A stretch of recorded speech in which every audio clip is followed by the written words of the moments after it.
नमस्कार, मैं हूं रवि केंद्रा। हॉर्नबिल टीवी देख रहे हैं आप। शुरुआत बड़ी खबर से करेंगे। उत्तराखंड में हो रही लगातार भारी बारिश ने दुश्वारियां बढ़ा दी हैं। बारिश से लगातार लोगों की मुश्किलें बढ़ गई हैं। प्रदेश भर में बारिश से भारी नुकसान हुआ है।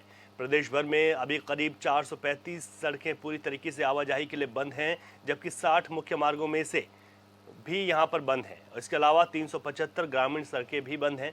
मलबा और बोल्डर आने से सड़कें बंद हुई हैं। सड़कों को खोलने में अधिकारी और कर्मचारी जुटे हुए हैं। तो आपको बता दें कि लगातार उत्तराखंड में हुई भारी बारिश से बड़ा नुकसान हुआ है। कई जगहों पर सड़कें पूरी तरीके से वॉश आउट हो गई, तो कई जगहों पर बोल्डर्स और मलबा आने से मार्ग बाधित हुए हैं। अभी प्रदेश में कुल सड़कों की बात करें तो करीब 435 ऐसी सड़कें हैं जो आवाजाही के लिए बंद हो चुकी हैं भारी बारिश के चलते। हालांकि उनको खोलने का काम लगातार जारी है। तो प्रदेश में बीते दिनों हुई भारी बारिश के चलते बड़ा नुकसान हुआ है। खासतौर पर लैंडस्लाइड होने की वजह से कई जगहों पर सड़कें बंद हैं, तो कई जगहों पर पूरी तरीके से सड़कें वॉश आउट भी हुई हैं। पुलों के भी क्षतिग्रस्त होने से प्रदेश में नुकसान हुआ है। तो भारी बारिश ने लोगों की मुश्किलें बढ़ा दी हैं, क्योंकि आवाजाही में दिक्कतें हो गई हैं।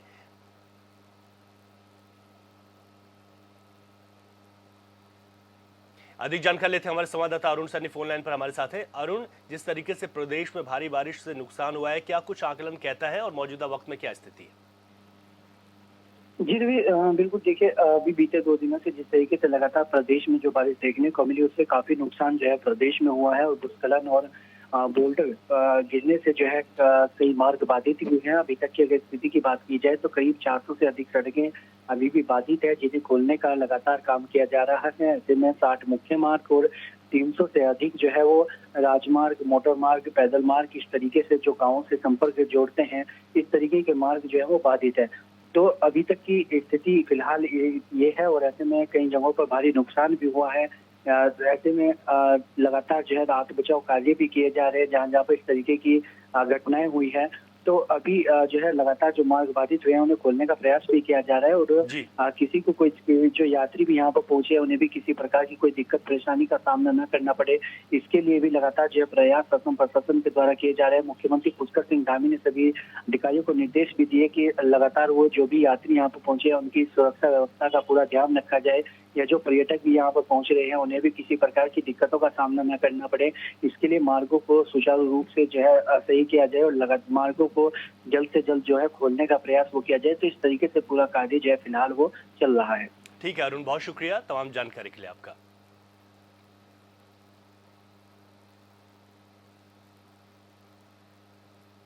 आगे बढ़ते हैं। पुष्कर सिंह धामी ने अपने जन्मदिन के अवसर पर टपकेश्वर महादेव मंदिर में पूजा अर्चना की है। वहीं पत्रकारों से रूबरू होते हुए सीएम धामी ने कहा कि इस बार हम प्रदेश के अनेक स्थानों पर आपदा से जूझ रहे हैं और बहुत सारे लोग आपदा से प्रभावित हुए हैं। सीएम ने कहा कि सभी से अनुरोध है कि आप सभी आपदा पीड़ितों के पास पहुंचें और हर संभव मदद करें। भगवान की कृपा से ये चुनौती भी जल्द दूर होगी।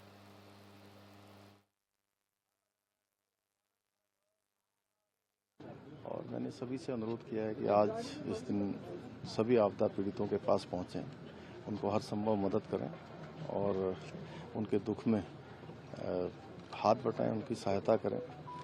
और मैं समझता हूं भगवान की कृपा से ये जो चुनौती आई है आपदा की, यह भी हमारी जल्दी दूर होगी। देखिए, नया उत्तराखंड हमारे प्रधानमंत्री जी ने जो बाबा केदार की भूमि से कहा था कि 21वीं सदी का तीसरा दशक उत्तराखंड का दशक होगा।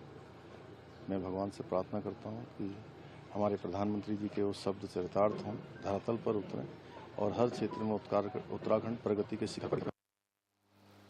रविवार को पुष्कर सिंह धामी ने राजीव गांधी अंतर्राष्ट्रीय क्रिकेट स्टेडियम में पहुंचकर उत्तराखंड प्रीमियम लीग का शुभारंभ किया है।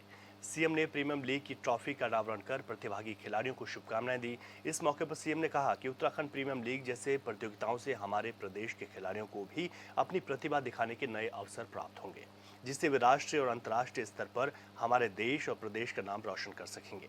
इस दौरान उनके साथ कैबिनेट मंत्री रेखा आर्य, गणेश जोशी, सांसद एवं पूर्व मुख्यमंत्री त्रिवेंद्र सिंह रावत समेत क्रिकेट एसोसिएशन ऑफ उत्तराखंड के सचिव महिम वर्मा मौजूद रहे।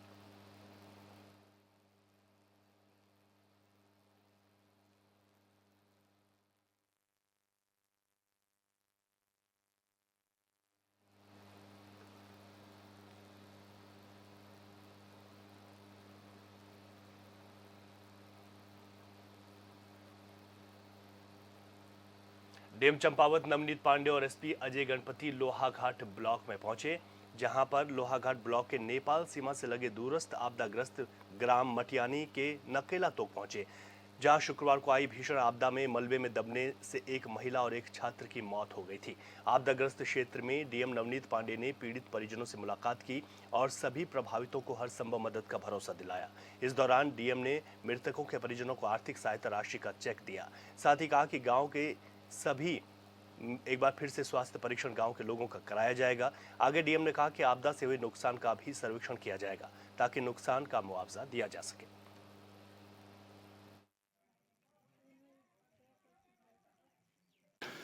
इस समय जो 2 मृतक जो तस्दीक हुए हैं उनके परिवारजनों को 4-4 लाख रुपए एहतियाती राशि वितरित कर दी गई है।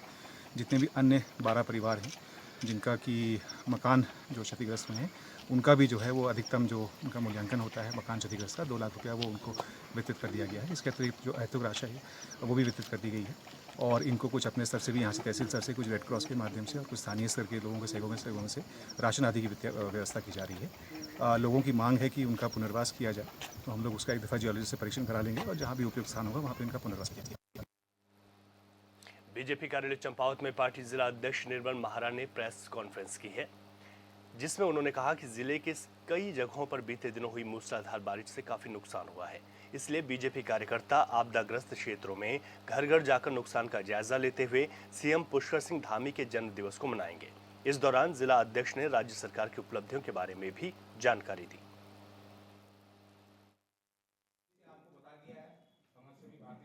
और एक तरह से जो अपने धर्म की रक्षा करते हुए अपने कार्यकाल को आगे बढ़ा रहे हैं, प्रत्येक प्रदेश के प्रत्येक व्यक्ति की वो चिंता करते हैं, वो चाहे किसी भी वर्ग का हो, वो महिला हो, पुरुष हो, वो या किसी भी धर्म जाति का हो, उसकी चिंता करते हुए इस प्रदेश के अंदर में उन्होंने जो एक अपना अनूठा उदाहरण पेश किया है, उस निमित्त आज ये जिले में प्रेस बुलाई गई थी जिला कार्यालय में। और आज आप सब लोगों को मैं बधाई भी देता हूँ कि हमारे जो जनपद चंपावत है आज के दिन ही आज 27वां इसका वर्षगांठ आज हम लोग ने अभी आज मनाई इसकी। आज हमारा जिला 27 साल का हो चुका है। इस निमित्त हम सब आपके सामने रूबरू हैं। उधर हरिद्वार में पुलिस को बड़ी सफलता हाथ लगी, जहां पुलिस ने देर रात मुठभेड़ के दौरान एक बदमाश को घायल कर दिया, जबकि दूसरा भागने में कामयाब रहा। वहीं घायल बदमाश को जैसे ही पुलिस अस्पताल लेकर पहुंची तो वहां पहुंचते ही बदमाश ने दम तोड़ दिया। मुठभेड़ में मारा गया बदमाश हरिद्वार में ज्वेलर्स की दुकान में हुई चोरी में शामिल बताया जा रहा है। फिलहाल पुलिस ने भागे हुए बदमाश की तलाश शुरू कर दी है।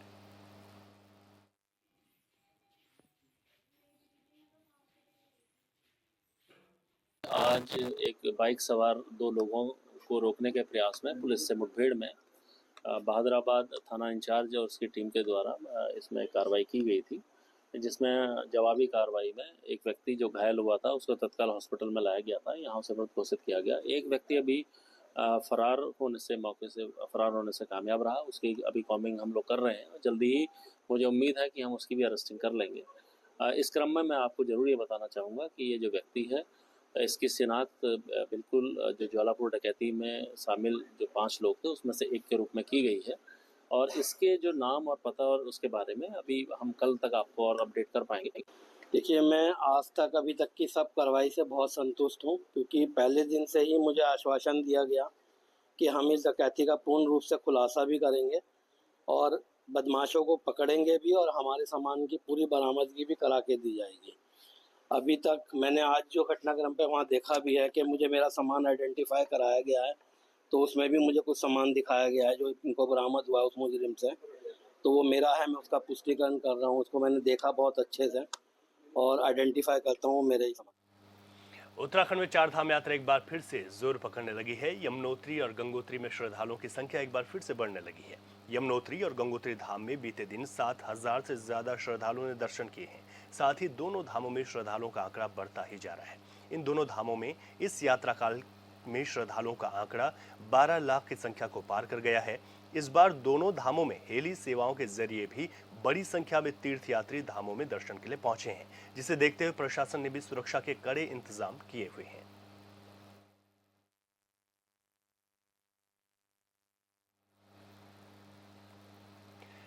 तो गंगोत्री और यमुनोत्री धाम की अगर बात करें तो यहाँ पर एक बार फिर से श्रद्धालुओं का आंकड़ा बढ़ता हुआ दिखाई दे रहा है।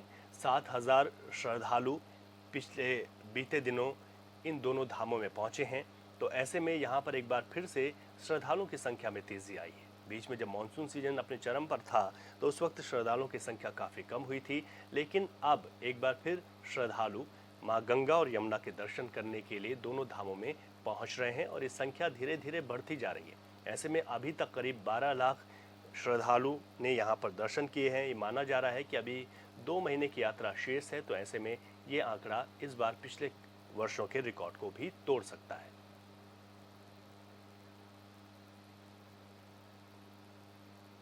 अधिक जानकारी लेते हैं, हमारे संवाददाता दीपक नौटियाल उत्तरकाशी से फोन लाइन पर हमारे साथ हैं। दीपक, जिस तरीके से यात्रा एक बार फिर से रफ्तार पकड़ रही है, किस तरीके की वहां पर तैयारियां आप देखते हैं और श्रद्धालुओं की संख्या में किस तरीके का इजाफा हो रहा है?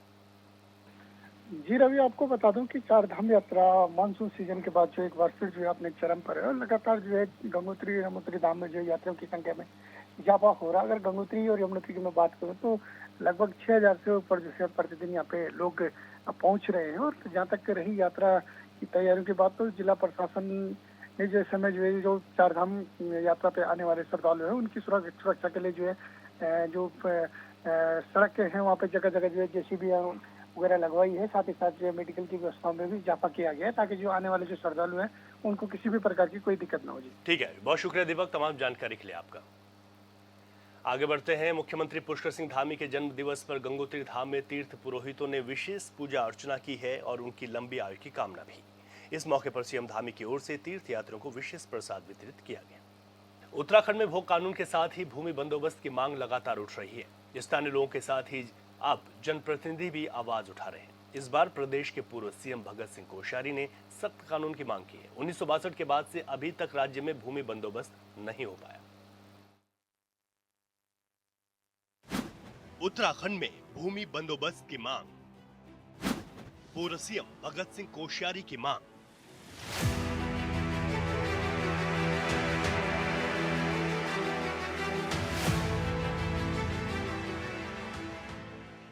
उत्तराखंड की भौगोलिक संरचना इतनी विषम है कि यहाँ पर किसी भी कानून को लागू करने में कड़ी मशक्कत का सामना करना पड़ता है।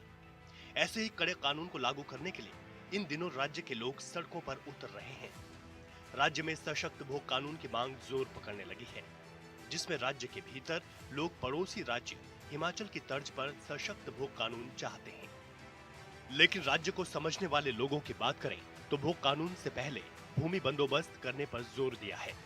उत्तराखंड राज्य की नब्ज को जानने वाले भाजपा के वरिष्ठ नेता, पूर्व मुख्यमंत्री और महाराष्ट्र के पूर्व राज्यपाल भगत सिंह कोश्यारी ने भी राज्य में भूमि बंदोबस्त करने पर जोर दिया है। इन दिनों उत्तराखंड में पिछले कुछ समय से भू कानून के बारे में बड़ी चर्चाएं चल रही हैं। भू कानून खंडूरी जी ने अपने समय में एक बड़ा आदर्श कानून बनाया था। संभवतया उसमें कुछ बदलाव हुआ है। आगे समय आने पर मुझे लगता है कि सरकार ठीक करेगी। लेकिन मैं आज आपसे जो विनती कर रहा हूँ वो ये कि उत्तराखंड के अंदर यूपी में जब हम थे, यूपी में जब हम थे 1962-64 में बंदोबस्त हुआ, लैंड सेटलमेंट हुआ। उसके बाद कभी लैंड सेटलमेंट ही नहीं हुआ। और आज उत्तराखंड की स्थिति है कि वहाँ पुराने नियम के हिसाब से कोई बार मुख्य और गौण लगा करके कोई 25 किस्म की ज़मीनें यहाँ पर हैं। और उस ज़मीन में अभी भी गोल खाते चलते हैं। अगर किसी ने 50 नाम है, 5 भाई हैं, उनमें से किसी एक ने सबका भी ले लिया तो भी चल जाता है। उसके कारण से क्या है कि अब जैसे चाय बागान है, चाय बागान के ऊपर हजारों मकान बन गए हैं। वो जो मालिक थे उन्होंने चाय तो बंद कर दी और अब वहाँ हजारों मकान बन गए। यहीं आपके यहाँ देहरादून में ही बहुत सारे हैं। तो सीलिंग से उस वक्त उनको बाहर रखा गया था।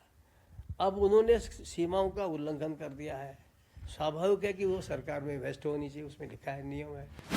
1962 से नहीं हो पाया भूमि बंदोबस्त। किसानों की भूमि एक जोत में हो शामिल। भूमि बचाने के लिए भूमि बंदोबस्त जरूरी। भगत सिंह कोश्यारी कहते हैं कि राज्य में जितनी जरूरत भू कानून की है, उससे कहीं ज्यादा जरूरत अब भूमि बंदोबस्त की है, क्योंकि 1962 के बाद से अभी तक राज्य में भूमि बंदोबस्त नहीं हो पाया। इसीलिए अब जरूरी है कि किसानों की भूमि को एक जोत में शामिल किया जाए।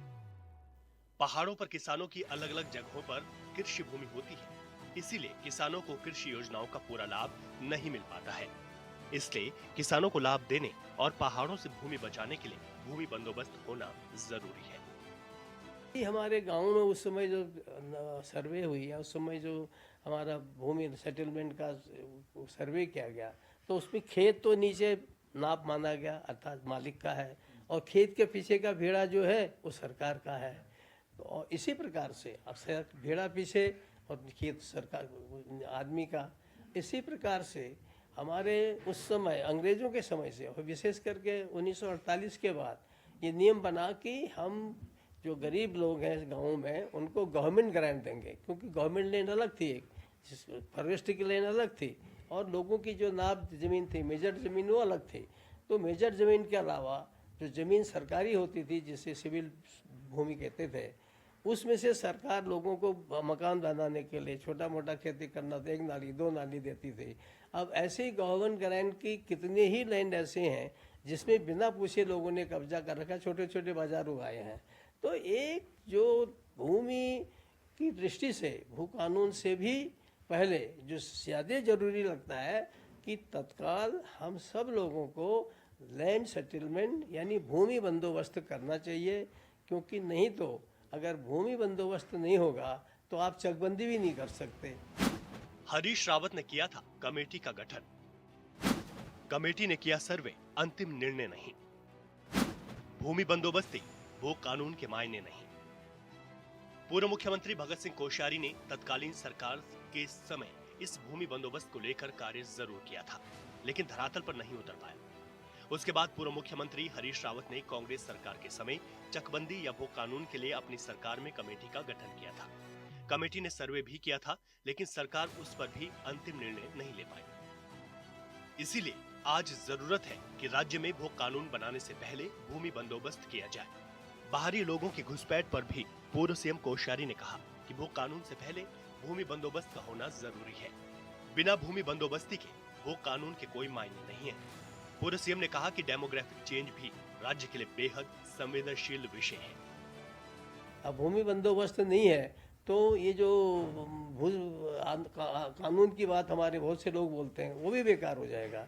इसलिए अधिकतम क्या है कि जल्दी से जल्दी लैंड सेटलमेंट होना चाहिए। इस संबंध में मैंने आदरणीय मुख्यमंत्री से बात की है और उन्होंने आश्वासन दिया कि हम जल्दी से जल्दी करेंगे। तो मुझे लगता है कि अगर ये लैंड सेटलमेंट इसमें कम से कम हर एक इंच नापा जाता है तो लगेगा 2 साल, 2.5 साल, 3 साल भी लग सकते हैं, पर एक बार के लिए हो गया तो क्लियर चीज़ हो जाएगी। माने जिसमें लोगों का कब्जा है, अगर सरकार खाली कराना चाहती है, मानवीयता के आधार पर उन्हीं को दे देना चाहते हैं। जैसे नजूल की भूमि को फ्री होल्ड कर दिया, उनसे पैसे ले ले, फ्री होल्ड कर दिया।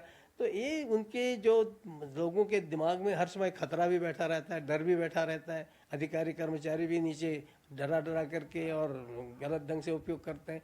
तो इसलिए लैंड सेटलमेंट ये उत्तराखंड के लिए परम आवश्यक है। और मैं मुख्यमंत्री जी से मैंने कहा है और भी हमारे सीनियर लोगों ने कहा कि भाई हमको जल्दी से जल्दी इस दिशा में काम करना चाहिए।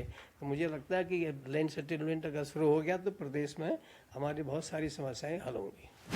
डेमोग्राफिक चेंज पर भी कोश्यारी चिंतित। सीएम ने कहा वेरिफिकेशन अभियान जारी। प्रदेश की अस्मिता से खिलवाड़ बर्दाश्त नहीं। पूर्व सीएम भगत सिंह कोश्यारी भूमि बंदोबस्ती के साथ ही डेमोग्राफिक चेंज पर जोर दे रहे हैं और इधर राज्य के मुखिया पुष्कर सिंह धामी का कहना है कि किसी भी दशा में उत्तराखंड की संस्कृति, अवधारणा और अस्मिता से खिलवाड़ बर्दाश्त नहीं किया जाएगा। उन्होंने कहा कि जो उत्तराखंड में डेमोग्राफिक चेंज हुए हैं उसके लिए वेरिफिकेशन ड्राइव उत्तराखंड में चलाई गई थी, जिसके सकारात्मक परिणाम सामने आने लगे हैं। देखिए, हमने अतिक्रमण के खिलाफ अभियान चलाया है और हमारा राज्य बहुत शांतिपूर्वक रहने वाले लोगों का राज्य है। हम लोग आपस में बहुत प्रेम पूर्वक रहते हैं। यहाँ पर किसी भी प्रकार की कानून व्यवस्था किसी को भी हाथ में लेने का कोई भी अधिकार नहीं है। कानून अपना काम करेगा। हाँ, ये जरूर है कि हमारी बहन है, हमारी बेटियां हैं, उनके जीवन के साथ, उनके भविष्य के साथ कोई भी खिलवाड़ न करे। उसके लिए हमने कहा है कि सख्ती से कानून काम करेगा। वर्षों से उठ रही है वो कानून की मांग। वो कानून को लेकर सरकार भी गंभीर। स्थापना दिवस से पहले वो कानून संभव। पड़ोसी राज्य हिमाचल प्रदेश में सख्त भू कानून लागू है, लिहाजा वहां किसी बाहरी लोगों के लिए जमीन खरीदना आसान नहीं है। लेकिन उत्तराखंड में राज्य गठन के बाद से अब तक भू कानून की मांग उठ रही है, लेकिन अब तक किसी भी सरकार ने कानून नहीं बनाया। ऐसे में राज्य के पूर्व सीएम भगत सिंह कोश्यारी का मानना है कि जब तक भूमि बंदोबस्ती लागू नहीं किया जाएगा तब तक भू कानून का कोई मतलब नहीं है। सूत्रों से मिली जानकारी के मुताबिक बीजेपी की सरकार भू कानून पर तेजी से काम कर रही है। खबर तो ये भी है कि राज्य स्थापना दिवस से पहले इसकी घोषणा की जा सकती है। हालांकि कहना और करना दोनों अलग अलग बातें हैं। Bureau report, hornbill TV.